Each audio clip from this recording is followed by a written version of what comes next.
Good morning and happy hump day to you. Happy Wednesday.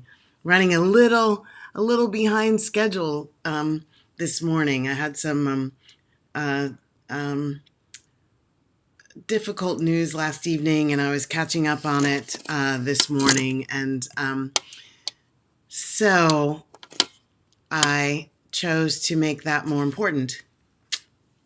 Yeah, sometimes we have to do that, right? We have to make a in the moment call about who we're going to be and why.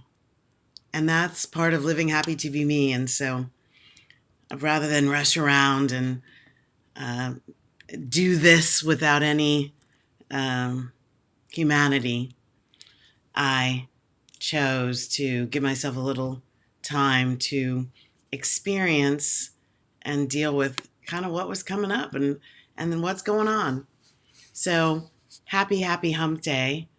I'm still feeling lots of present moment awareness of joy in my heart. I got my butterflies on today. I've got my spring colors, although it's somewhat gray out today. That's something to definitely think about. I think about how I can make myself, I can be the trigger for my own inner happiness. I mean, that's what I'm always on here about, regardless of what's going on out there. And in real time, you're watching me do it. So good morning to you. Happy hump day. Thank you for joining me. I'm Dr. Valerie Renee Shepard, founder and CEO of the Hartley Center for Mindfulness and Self-Mastery and the facilitator of the Bliss Collective. And we are a group right here on Facebook that's committed to creating a movement around having more peace, love, and joy and freedom on the planet, starting with ourselves. And how awesome is it? How awesome is it that we get to play here together? And thank you so much for being here with me. I see you out there. Please type. Okay, we're going to type into the chat box. I'm going to even comment the comment box. I'm going to type in something too as soon as my computer gives me a way to. Oh, is it Vivine? Good morning, Vivine. Oh, my dear sister girlfriend from the UK in the house. I'm typing in hi, y'all. And tell me whatever time it is wherever you're joining us. I know it's morning where I am in the beautiful Pacific, Southern California. And those of you who join us, if you're joining on replay, hashtag replay, and type in what time it is when you're doing whatever you're doing with the Hump Day Happy Chat. What time do it be? I don't even know what that's from, but that's the way I'm talking. What time do it be where you are? Okay, yabba dabba do, there we go. Love you, my dear friend Vivine. I'm so glad you're here. I am positive that what we got going today will give you some juice for the rest of your week. Okay, here we go. So we're on Hump Day Happy Chat number 170. I entitled this one, No Pain, No Gain. Really? Really? So we'll get into that in just a minute. Let that percolate for a minute and let's do our howdy doody. So in case you're not aware, this is the first time you're with us, self-mastery is mastering you and your life so that you can exquisitely manage whatever your life brings your way. Exquisitely manage means with triumph, with happiness in your heart, with a fullness in your chest, with like, yeah, that was pretty cool. Excuse me, I got the hiccups. That was pretty cool. And our lives bring our way some kinds of kooky stuff sometimes, like, you know, the news I got last evening and the conversations I've been having this morning about it. You know, the things of life are the things of life. We don't have to rate them good, bad, or ugly. We don't have to rate them right or wrong. We're taught that. We're conditioned to pick one or the other. And then there's this gray area in the middle. And what I've learned to do through my practices of living happy to be me, what I've learned to do is go a lot easier on the judgment. To stay in the more high vibration zone, I spend more time just being with what is. Like, I can't change what is. Boy, would I love to. With this last one I found out last night, boy, would I love to. And I can't. So what's left for me to manage is my relationship with what is, with the physical pains in my body, with the dynamics going on with my emotional self, with things going on in the world, with, my fears and my worries and my concerns and my identifying with lack instead of with abundance. So whatever those things are going on in my world, I get to choose. Conscious choice is a powerful thing that you have been given. Like, free will is power of choice. That's a dynamic power that's endowed in you when you incarnated into this physical realm. But so often we give our power away. And every time you say words like this, he made me, she made me, they make me feel so bad, that makes me feel upset. When it's gray outside, I can't get out of my bed. When I'm upset about that, I feel this way. That's giving your power away. It's giving your power away. What if the gray is there for you to notice the brightness inside of you and tell the gray, do your thing. I got my own thing going on in here. Do your thing. Do your thing. I got my own thing going on in here. So I'd love to invite you to join us in the Bliss Collective. We have this thing on Fridays called #AskValerieFridays, so people can bring their questions, their comments. They're like, okay, I'm trying to live this, but I don't know how to do it. Or when I put stuff into practice that you tell me, it's like, whoa, I don't know what's happening and how to make it better. And I love answering those questions. And thank you to all the members of the Bliss Collective for giving me the opportunity to be what I am on the planet to be. If it's something that you want to talk about sensitively, you can private message me. I change the names. I might offer answers and storytelling for the benefit of others, but no one will know that it's you. And my most fervent request is when you apply the teaching in your life, like when you actually put stuff into practice and you've got something to say about it, whether it worked or didn't. I don't only want the good stuff. It's like I put stuff into practice in my life and then I go, I meet with spiritual counselor and then I argue with her. Like I am living this, right? I'm not making it up and just shoving it down your throat. I'm living it and I'm learning. And today we're going to talk about the way this topic came up. So when you put these things into practice, I'd love it if you send me a little note about how it went for you, any questions you have.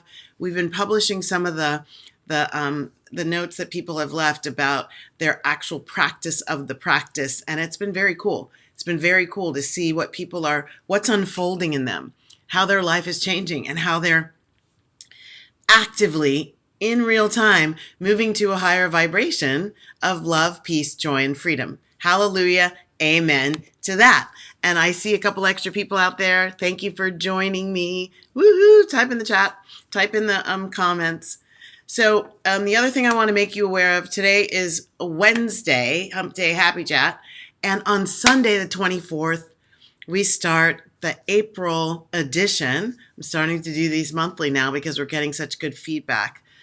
The April edition of the Grow in Self-Mastery Flow into Bliss Challenge, to have more ease, more peace, more joy. It starts on a Sunday. It ends the following Saturday. There are videos, and we created a special, private, secret, exclusive group within a group, so that when you join the challenge, you're put into this group. We interact as a group privately, and you go through the 7 days. People are getting results. Their vibrations are shifting. And the most exquisite thing about it, it's free, people. It's free. So what do you do a challenge for? not just to answer the challenge, especially this one, no pain, no gain, not just to do a challenge, but to check yourself, like to check in with yourself, to like see where are you on this continuum of struggle and strive to flow, flourish, and thrive. Are you down here at struggle and strive? Or are you way up here and flow, flourish, and thrive? That's what I'm about. Let's get on with it. So go to tinyurl.com, self-mastery challenge, and read a little bit more about the challenge and what it entails. If you're up for it, jump in by putting your name and email in there. We'll email you the link, the private link for the exclusive secret forum where all the videos and PDFs and stuff are to support you doing the challenge for the 7 days. Yay! Okay, so today we're talking about no pain, no gain. Really? So where did this come from? I'm reading a book right now by Dr. Christina Cleveland. Well, actually, I'm not reading it. I'm hearing it. I like Audible because I can take the book and go for a walk. And I love the walk around my lake. And so I'm in chapter 5 of this book by Dr. Christina Cleveland. And she spells it with an E, which is really pretty. Christena. It's really pretty. It's something about it. I don't know. It triggers me to smile. So I'm in chapter 5 of this really exquisite book about the sacred Black feminine, which is something that I'm wanting to reconnect to and that I'm wanting to cultivate in myself and on the planet. So I'm really enjoying it. And I'm shouting out to my dear friend, Dr. S. Amare, who is a professor of dance, a tenured professor of dance at the University of California, Irvine, and a dear friend. And she turned me on to this book title because of the work I do, and she knows my inner heart aspirations, and her intuition said, share this with Valerie. And I'm just loving it. And I'm so grateful, Amma. Mwah, shouting out to you.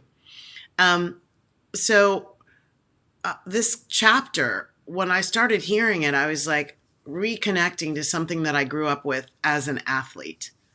I don't know how many of you all are athletes, and maybe this gets applied to other places in life. For me, it was definitely in my athlete culture. I was an NCAA Division I track and field athlete. I was a conference champion in certain events, runner-up in other events. So I was working it. And I love the way my body looked and felt for the most part. And this phrase, no pain, no gain, was emblazoned into me. And I thought it was a really positively powerful thing to go through my life believing this theory. And I only believed that it had to do with being an athlete. To me, it meant if you aren't feeling pain in the process of getting to your exquisite nature, i.e. champion, like number one in whatever field you're playing, number one, not necessarily gold medalist in the world, in the Olympics, but number one where I was. And I didn't have Olympic aspirations. I just had, I'm going to kick some butt aspirations. I wanted to be on the platform with my gold medal. I wanted to walk around school with people knowing that I was exquisite at this. I wanted my body to reflect healthiness, and I wanted it all. And no pain, no gain really connected with me. I really felt like, okay, in order to be a champion, I have to put myself in situations that are painful. Like, let that sink in for a second. In order to have what I want, yeah, some energy's coming up with it right now. In order to have what I want, I have to choose to experience pain. I have to experience pain. No pain, no gain. And I was bought in hook, line, and sinker, baby. I remember the numbers of times I would suck it up where I ran through pain that was actually later determined to be a bona fide injury. That ain't good. I ran through pain, suck it up and keep going. I ran through pain that turned out to be puking after pushing myself to run one more 400 meters in practice. Like puking on the side of the track, wipe off my face with my shirt, keep going. And I thought that was like something laudable. I thought that was like something brilliant. And I'm not saying nobody should ever think this way. I'm letting you know what my lived experience was. Lived experience isn't theory or data. This is my experience of that conditioning. No pain, no gain. And when I heard it in this chapter 5 of Dr. Cleveland's book, I was like, whoa. And she was talking about how she had severed her head from her body because in her life, growing up in a poor family, in her life, she had learned that she wasn't allowed to be needy. She wasn't allowed to show her needs. And I thought, oh, wow, she's making a connection that I never made. This connection of how we shut off our connection to our bodies because we're shutting off the messages of our pain that our bodies are trying to show us. And I'll put that in the first person. I now, for the first time, am connecting. When I was so heady, I thought I was just trying to be intellectual to demonstrate my worth as a Black female in a world that doesn't necessarily see Black females as worthy or capable or talented or special or beautiful or normal or anything. Shouting out to our new Supreme Court Justice who's gone through the experience of having that show up in real time. So I thought I was being heady because that's what I needed to be in order to have what I wanted, which was respect, acknowledgement, belonging, and ultimately unconditional love, which is what we all want, which is what every act is crying out for. Show me the love. So she talked about severing her head from her body. And I went, oh my God.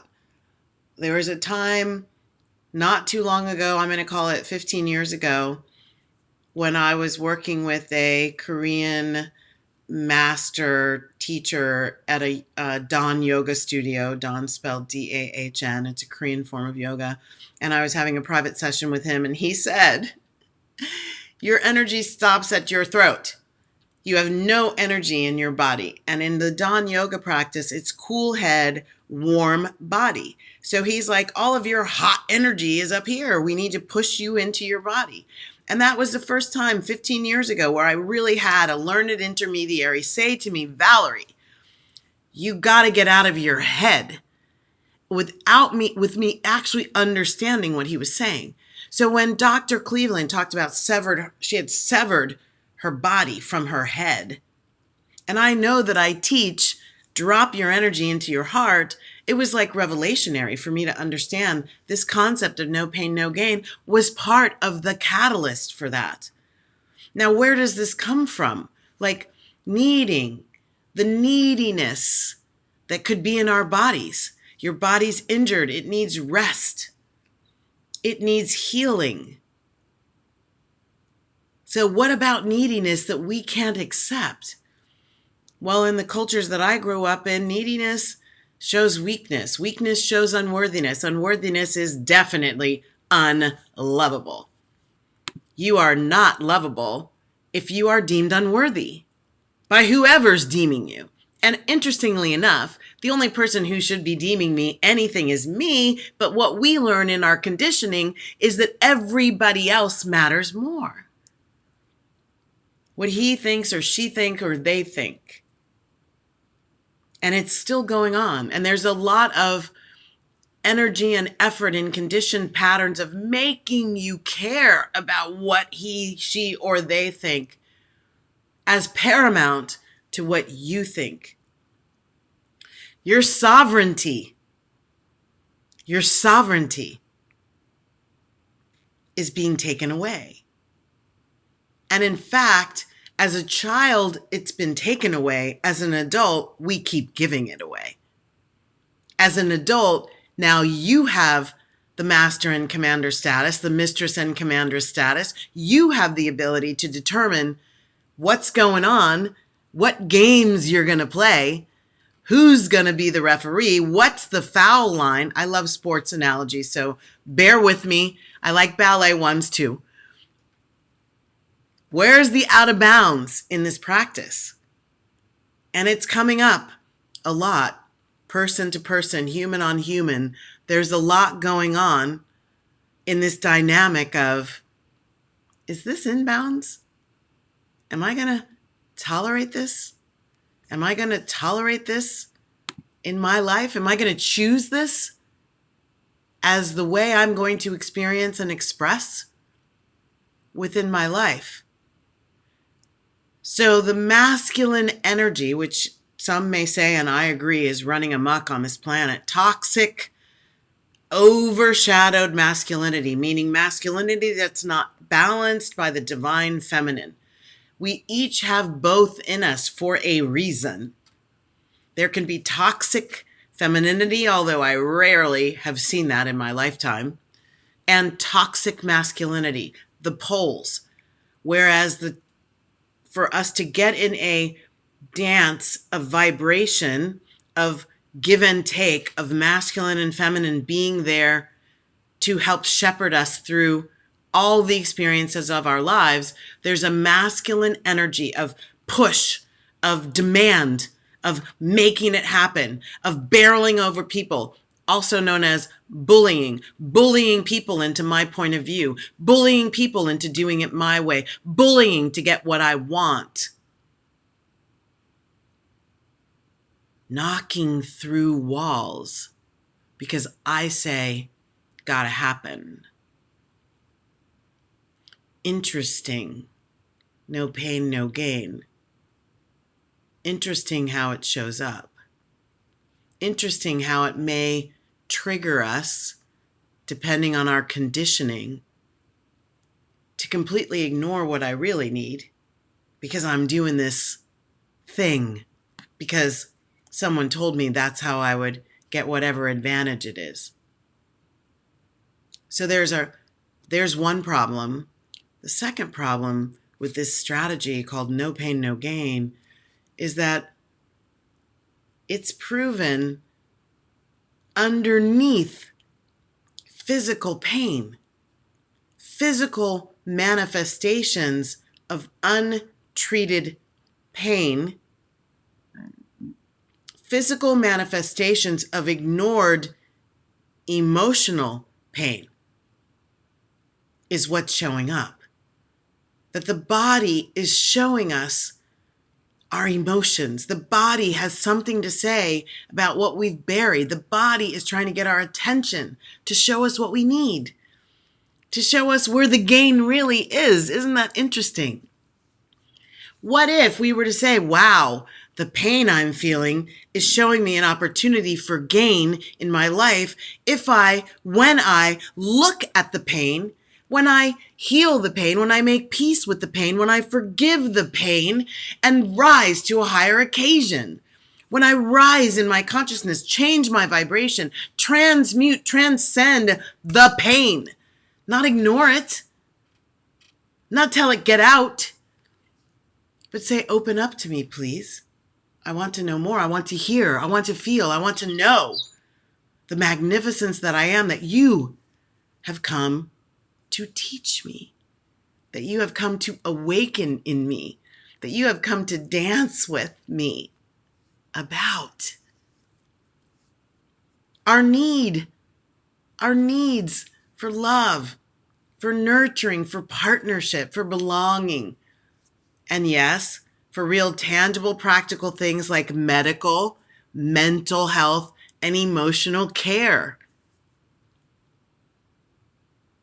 How many times have you powered through hunger, powered through the need to go to the restroom, powered through happening so that you could just get to the other side? No pain, no gain. And how many times have you done that dance, gotten to the other side and said, wow, I shouldn't have done that.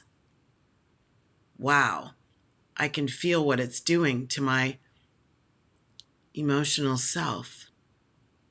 Wow, I pushed too far. I let myself down. I beat myself up. And there was pain and there was no gain. How many times?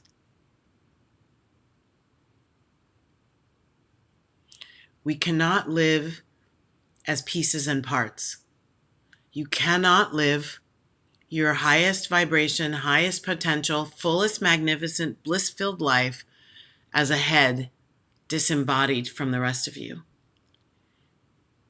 You cannot live a spectacular, magnificent, happy to be me life without dancing in the pain. Have you heard this quote? Life is not about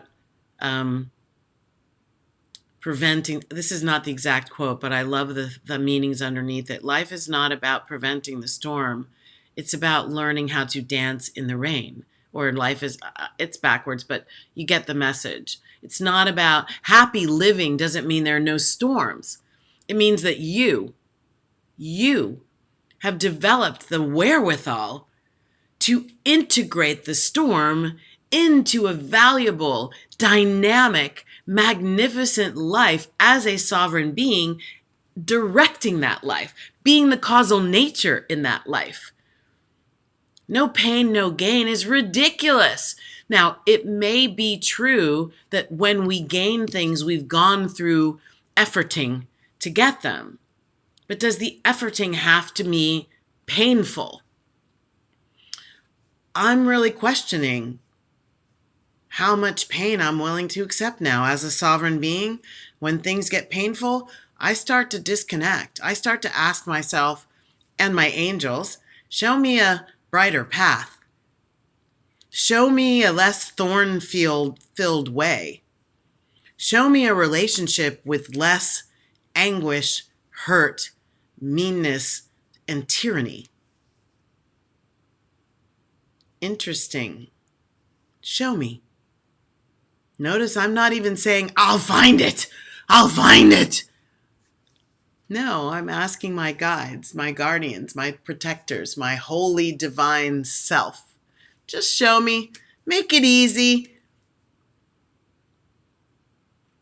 I want less pain, lots of gain, more ease, lots of grace. Thank you very much. So we need to recognize we're being called into this space of recognition, this space of epiphanical knowing. Oh my gosh, what the? Like absolutely coming fully awake and aware in your life. The 3 pillars of self-mastery are self-awareness, self-acceptance, and self-love. Do it for yourself. Know who you're being. Why did I choose this? No matter how long it takes for it to come to your awareness. Like I said, I lived by this credo, and it was in listening to this Audible book 2 days ago that I went, holy Moses, I've been doing one heck of a number on myself for years. And notice I'm smiling. Why am I smiling? Not to ignore the pain, but because I want to know myself at this level. Because knowing myself is where the bliss comes from. It's seeing, oh, that's an old energy trying to get a hold of me, trying to run me ragged. I won't allow it. I am the master and commander. I have sovereign control. I am a co-creator with God, and I am putting the best of me into the world because I know that's how the best shows back up. Law of reflection, law of attraction, law of karma, law of reciprocity. Universal laws are in action 24/7, 365, whether you like it or not, know it or not, understand it or not, or believe it or not. So regardless of your gender identity, and potentially more for those identified or identifying as boys, we have been conditioned to ignore our pain. Have you ever heard "stop that crying or I'll give you something to cry about"? A directive to ignore your pain. Some of us got that directive, ignoring our pain, because we learned that no one was coming to the rescue. Maybe in your upbringing, you suffered in silence or you suffered alone and you felt abandoned. So we've been conditioned. And maybe the danger, the abandonment, the pain was in your own home, in your own family, in your own relationship. And maybe you're repeating that right now. Like maybe you're having an aha moment of, oh my goodness, I'm repeating that right now. I'm manifesting things that show me that I had pain around this, around abandonment. I had pain around being unacceptable. I had pain around solitary confinement. I don't belong anywhere. Nobody receives me, including me.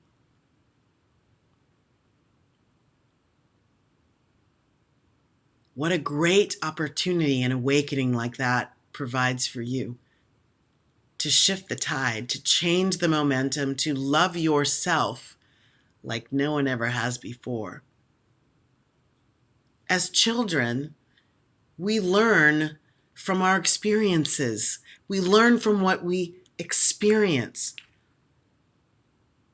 It ain't just the textbooks or the teachers, all y'all screaming your heads off at school board meetings.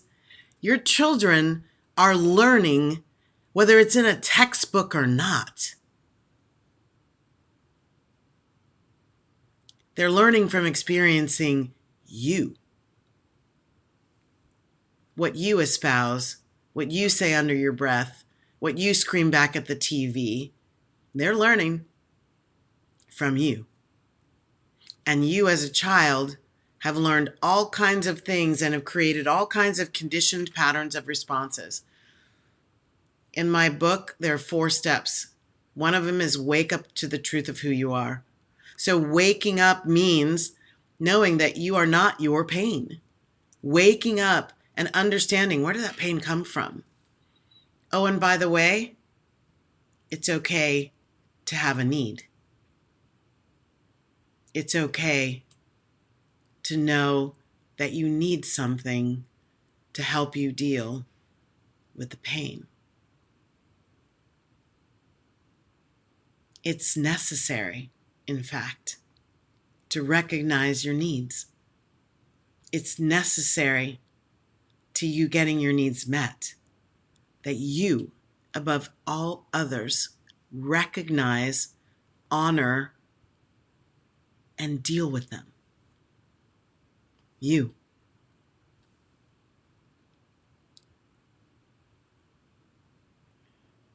You can move your life forward without putting yourself through monumental pain and hurt. So what do? Who knows what my first step is? I say it every Hump Day Happy Chat. When I get to this part, the first thing we do is breathe. You watch me do this every time you see me feel some energy coming up and allow myself to feel it. I'm breathing. I'm reconnecting out of here and into here. I'm dropping my energy from my mental faculty of talking and explaining into the feeling capacity of my fuller body and my heart center, where wisdom lies. Ooh, ooh, ooh. Knowledge, wisdom, knowledge, wisdom. Breathe and be tender. I don't know about you, but I was taught that weakness was dangerous. Never let them see you sweat. And I took that everywhere I went, from being captain of a soccer team or a cheerleading squad or a director at my office or a vice president. It was never let them see you sweat. So when I felt vulnerable, what came up was this power actually rooted in hurt and pain that showed up as anger. Interesting. So I've learned, I'm still learning, I'm still practicing to be tender with the tender parts of me, to be tender with the frail parts of Valerie, to be tender with the scared parts. And they're still there. There are still fears that I feel about me in my life every day. It's not to not have them. Living happy to be me is not about not having the storm. It's about learning to be with it. Called transcend while including. How to get superiority over it. And it starts with breathing, reconnecting to the heart, being tender. I love you. I'm sorry you're hurting. You have the ability to get through. You have the wisdom. You have the guides, the guardians, the lovers, the unconditional love of the divine. It's already in you. You don't have to perform for it. You're allowed to show weakness. Acknowledge your hurts, your shames, your guilts, your fears. Acknowledge that squishy center of you, the soft side. Bare your heart. Yes, maybe that means wearing your heart on your sleeve more. You cannot be a whole, happy, spiritual human person by shutting out the parts of you that make you afraid or the parts of you that other people might deem are weaknesses. You cannot. You can't. There's no such thing as wholeness with a disintegrated, disenfranchised you. Not possible. Highest level of happiness only comes with wholeness. So notice the progression here. One thing that has really been central, I talk about this in my book, is my favorite thing that's a part of my happiness practice. One of my favorite things. Number 1, laughter. Number 2, forgiveness. Forgiveness. Forgiving myself for my misinterpretations of situations in the past. Forgiving myself for my anger. Forgiving myself for living in my pain as though it didn't exist and just shouting it out to everybody through my external anger and my external behaviors. I forgive myself. Forgiveness practices are a form of love. Your healing changes the world. When you are more loving to yourself, there's more love in the world. There's more love in your world. Yay! It's a lot easier to be our happy selves when we're swimming in the love that we are. So if you need help on forgiveness practices, you can go to the step 2 in my book. I have several of them. I love Ho'oponopono.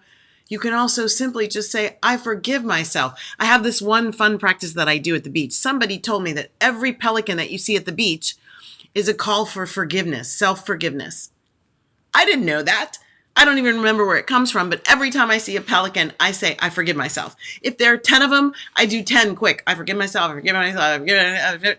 10 pelicans, hallelujah, I am going to forgiveness. And then the last thing is, get help.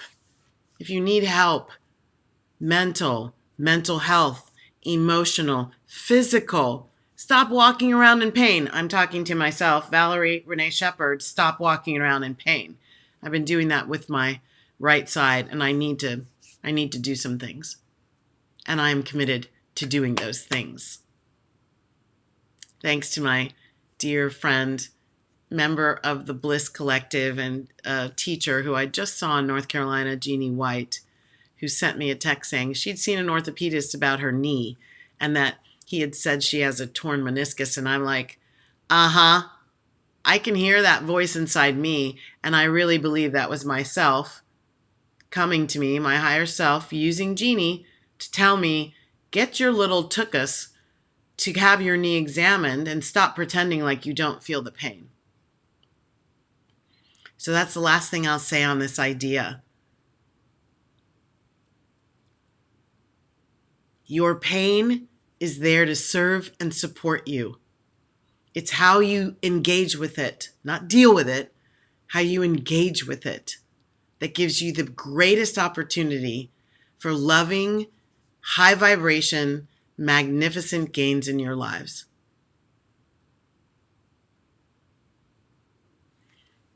Yabba dabba do. Thank you so much for being here. I always close the Hump Day Happy Chat with the Karanaya Metta Sutta of the Buddha, the prayer of loving kindness from the Buddha. I love this prayer. I hope that as many times as you're hearing it, you're getting it in your bones and you can recite it. It's great to recite whenever you're feeling a little, out of sorts or a little angry with how life is unfolding for you. Like to go into the space of, may all beings be peaceful. It's hard for me to say that from the depths of my heart without calling peace into me. May all beings be safe. It's hard to call that in from the depth of my heart for others without also calling it in for me. I am in the collective of all beings. May all beings be happy. Yay. May all beings awaken to the light of their true nature. Your true nature is peace, love, joy, and emotional freedom. And may all beings be free. Yay. Again, I'm Dr. Valerie Shepard, coming to you live from the Hartley Center for Mindfulness and Self-Mastery. Remember the 7-day challenge. They're coming up. tinyurl.com/self-mastery challenge. We are launching our academy. We've got some beautiful courses coming for you, and we look forward to playing with you in the gap, in that gap where juicy deliciousness flows in the storm. Many blessings. Thank you for being here. Bye now.